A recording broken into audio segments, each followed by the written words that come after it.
Hi guys, welcome back to my channel. What it is, welcome back to another video. Before we start, my name is Nadia Naomi. If it's your first time seeing my face, welcome to my channel, and don't make this be your last time seeing my face by like this video for comments. As always, let's engage, let's chat, let's interact, and turn on the notification bell so this will not be your last time seeing my face, so you can see more of me. You know what I'm saying? And if it's not your first time, hello, what it is, how you doing? Welcome back to another video. Just subscribe to this channel before it even starts. Like, subscribe. I'm waiting for you. Okay, you done? Are you sure? It's gonna take you like literally 1 second. Just tata. You done? Are you sure? Okay, then let's start. So this video is, I don't know what to call it, but I sound like Jill Bobrisky now. You know, have you ever had a situation where you're trying to pump a balloon, yeah, and then you keep pumping it, maybe like not with your mouth, obviously, maybe like with a pump or something. I don't know what those stuff are called. And you keep pumping, and eventually, you know, with so much air in it and pressure, it pops. Like suddenly, just with pop. Yeah, this video is something like that. So you know the way you're like pumping air into balloon is exactly the same thing as, you know, when you bottle up your emotions. So there's a time limit. There's a limit time to when you're pumping balloon, and then eventually it erupts or it pops. It's the same thing as when we bottle up our emotions. You know, you keep bottling it. There's a time where it's gonna, you know, erupts, pop. You're gonna explode because you've bottled it in so much. There's so much pressure. There's no space anymore. And then it pops. You could be bottling up your emotions, or you could be like suppressing some kind of like emotional distress, and this can be detrimental to your mental health. It could be really what's the word? What other word you can use other than detrimental, other than dangerous? It's not healthy for your mental health. Yeah, it could be like that to your mental health. The proper way, the good way, the healthy way to properly process your emotions, instead of bottling up or suppressing your emotion, is to first of all recognize the fact that you've been closing yourself off those emotions, you've been bottling up, you've been suppressing your emotion. That's the first step, is to recognize, to know, to, you know, acknowledge, to admit that, hey, I'm actually bottling up I'm suppressing my emotions here. So I'm going to share with you 6 signs to know that you're bottling up your emotions. So let's get to the video. Let's find out if you're bottling up your emotions or not. And you know, so you know that, right, this is stuff I need not to do in order to properly process my emotions. So let's get to the video. The first point is you rarely yell or cry, but you get really agitated, like upset or like proper angry over like minor issues or smaller situations. A relatable one is, let's say for example, as a teenager or a young person, you know, you're doing something at the moment, and you know, sometimes when you're doing something, let's say you finish eating now and I'm going to the kitchen with my plate, and then you're going to wash your plates obviously, and then someone says, make sure you wash those plates in there. Don't lie. You guys, you actually go pop, like, okay, I'm not gonna do it now, then I won't do it, because it's like I was gonna do it, so why you have to tell me to do it? It's like, I don't know why we get that way, but it's like I was gonna do it. That's what I was gonna do. A little issue, maybe you're doing something and then you drop the plate or you drop the cup, and then when your mom or your partner yells at you, just get angry.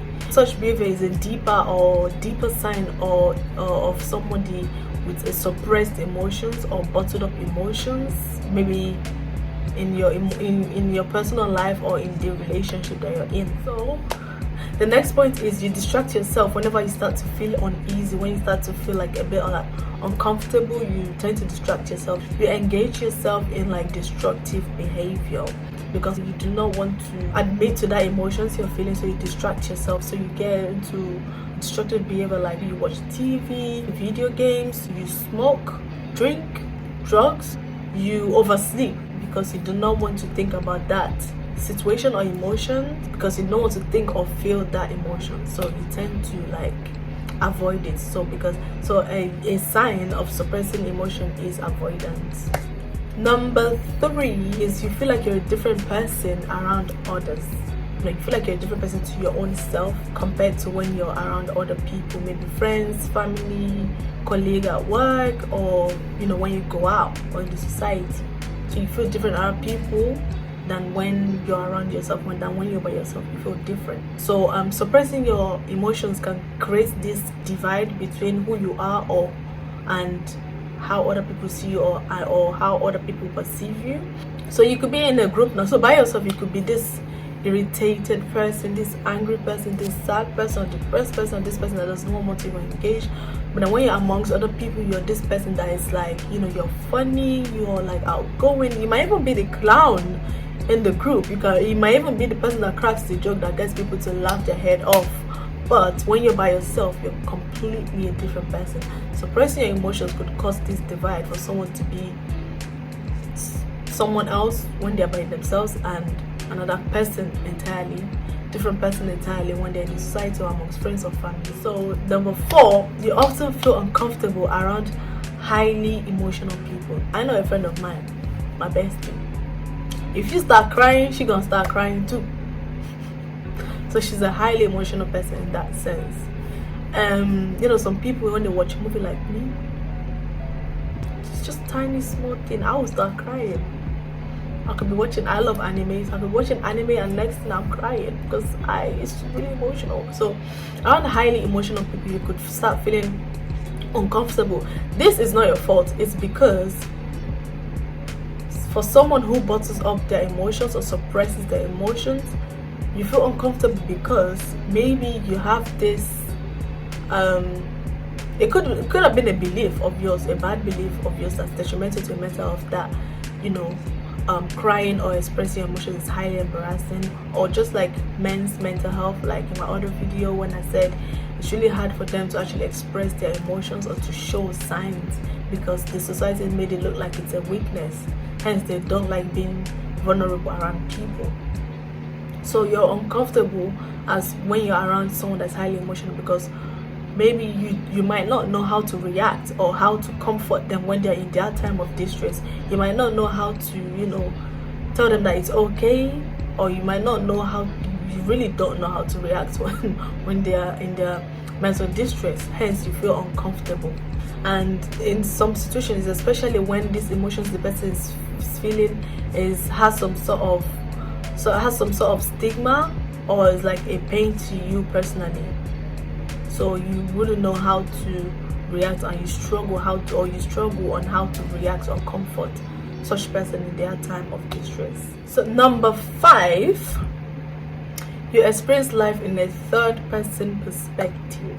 So this one, let's say for example you're in a mall with friends, or you went out with friends, everyone's talking, they're laughing, they're joking around, and instead of you to laugh with them, joke around with them, you tend to be the person that is actually like observing rather than engaging with them.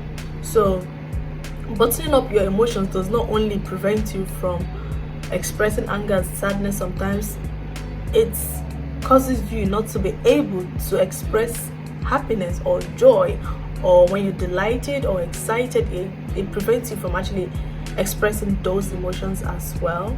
So this is also an example of self-distancing because you're not engaging, you're observing rather than engaging in the things that your friends are doing. It's rather than engaging in what your friends are doing or laughing and joking around with them. Number 6, you avoid confrontation. This is when you do not want to think about how you're feeling. This is when you run away from how you're feeling. This is when you start to distract yourself. This is when you bring avoidance into the scenario. So you never address the cause of your emotions, because you're like, I don't want to think about it, I don't want to feel these emotions. You're unable to think deeply about your emotions, hence again because you don't want to feel it, you're unable to think about it. You're also unable to actually even talk about it or speak to people if they made you feel a certain way, or if they actually upset you, if they made you to be upset. You cannot talk to them about how they made you feel. This is because you're suppressing your emotions And a sign of that is when you start avoiding confrontation, because you don't know what to go to them and say, yes, you did this to me, I didn't like it, because you don't want to feel that emotions of why you didn't like it, and you don't want them to start talking to you. And then obviously you might erupt when they start talking to you about, hey, something wrong, it wasn't, I didn't mean it that way or something, but you might erupt knowing that, so you don't want to confront them. You would not even be able to go to them and tell them how they made you feel. So even if you bottle up your emotion, you can still feel anger, you can still feel sadness, but instead of finding out the cause of that emotions, instead of finding out what is the reason, why do I feel this way, instead of finding out why, instead of finding out the cause of the negativity, you numb yourself to the pain because you are avoiding to confront the fact that you feel negative, or you feel sad, or you feel angry. When you feel any form or sort of conversation, you avoid the emotions. Those are all the 6 points. So what I would like to say is, like, you should not be scared to actually express your emotions. You should not be scared to talk about your emotions. You should not be scared to express or show signs that I don't feel good emotionally or mentally, I need help. You should not be scared to seek help, because the reason why we feel this way is these emotions, they exist for a reason. So for us, feeling that way is like an intel for us to know that there's something wrong somewhere that needs fixing. So we should learn to let in our emotions and use them to find changes. Use them to find changes, or use them to find things that need fixing in our lives, or maybe in our relationship. We could do with our partner, or our parents, or our friends. So those are the 6 points, guys. If you feel like you have any of these signs, or all of these signs, or one of these signs, you should know that these are the things not to do. You should learn to let in your emotions and use them to identify things or changes that needs fixing in your life or your relationship, or whatever it is you're going through that's causing you to suppress your emotions. You should, learn to confront those emotions. You should learn to say, right, I'm not going to isolate myself, I'm going to look for someone to speak to. You should learn to, seek for help. Let's not just bottle up our emotions, okay? So that's the end of my video, guys. I hope you enjoyed it, and you can comment down below if you feel like there's other signs as well that, are signs of, someone bottling up their emotions or suppressing their emotions. I would really appreciate it if you share your points of view. Let's interact with the comment section. And yeah, don't forget to like, comment, subscribe to my channel. Make sure you click on the notification button so you can get notified whenever I upload another. So I'll see you guys in my next video. Right into the top, started from the floor.